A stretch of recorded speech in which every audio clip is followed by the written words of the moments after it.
Good evening.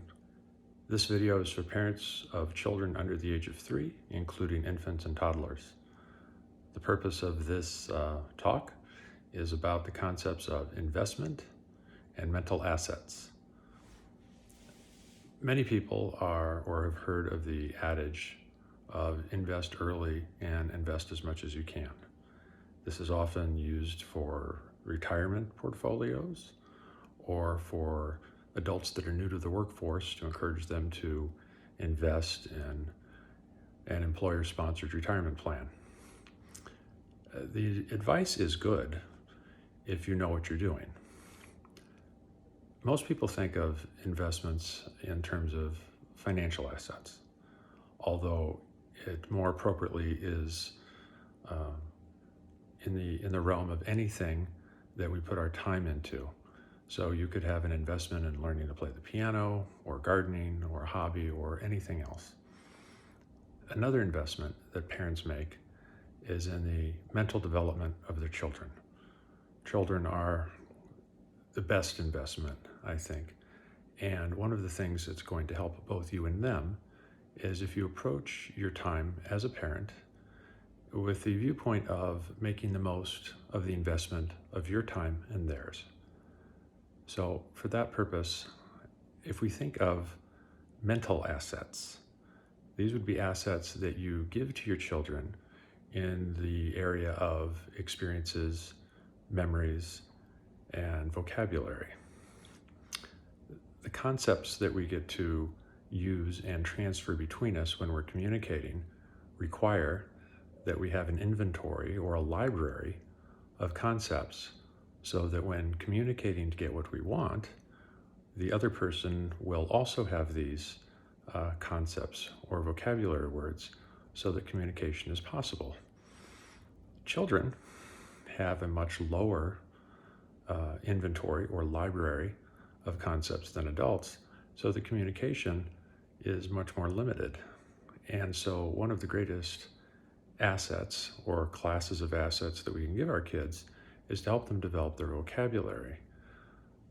Vocabulary is one of the hallmarks that distinguishes people with the much higher paying jobs or careers than those on the lower end, sometimes due to age, sometimes due to experience, and oftentimes due to language barriers. If you observe people that are new to a new country or new language, you'll see that sometimes the employment opportunities they have are much more restricted. Whereas if you have people that have a very strong grasp of the language through practice or being a native to that area, they have the much more responsible and higher paying jobs. So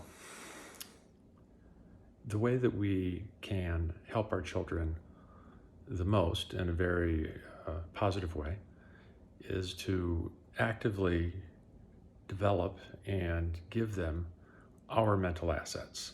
So by establishing a training program for our new kids, new parents, or for some of our older children, we are giving them something that they can use for the rest of their lives.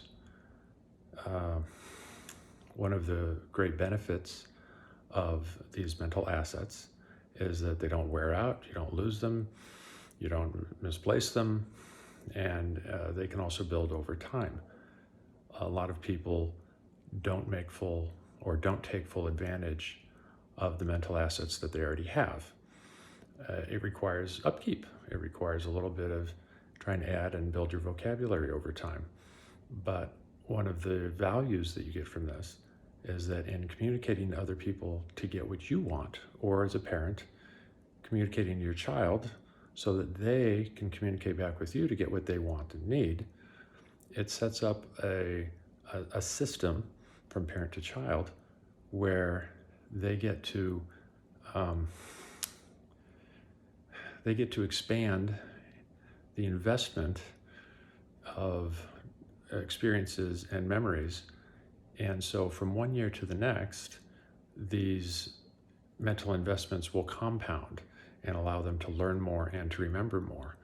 For example, if we go into a foreign country where you don't speak the language, we could be there a year and you'll have a very low recollection over most of what is said to you and most of what you can read and see. And I would too, anybody would. But as we develop our vocabulary and our concepts and our understanding of that language, we're able to take in more and also, by the same token, um, ignore more that doesn't apply. It happens very quickly. You go into a supermarket or a parking lot and you look at all the signs, you read everything, and you immediately decide what's necessary for you to learn and what's necessary for you to ignore. In this way, this discernment, this ability to tell the difference between the things that we need to pay attention to immediately and the things which we don't need to pay attention to, this is a developed skill. And as the parent, you're teaching your child many skills. For the vocabulary element of it, I suggest trying to or practicing learning several hundred new words each year. And in the case of a new toddler or an infant, as the parent, you help them learn a few hundred words each year because it allows them to learn even more and to communicate better every year in that compound way. By the age of 18, children that don't have a structure for building their vocabulary and their communication ability are at a severe disadvantage. But the children, or now adults, that grow up and they have a command of the language, they have the experience in communicating, they have many more opportunities. And so it benefits all of us if your children and you have many more opportunities as a result of simply building up your vocabulary and putting that into a daily practice. So, thanks for your time. I hope I've helped you out. Have a good evening.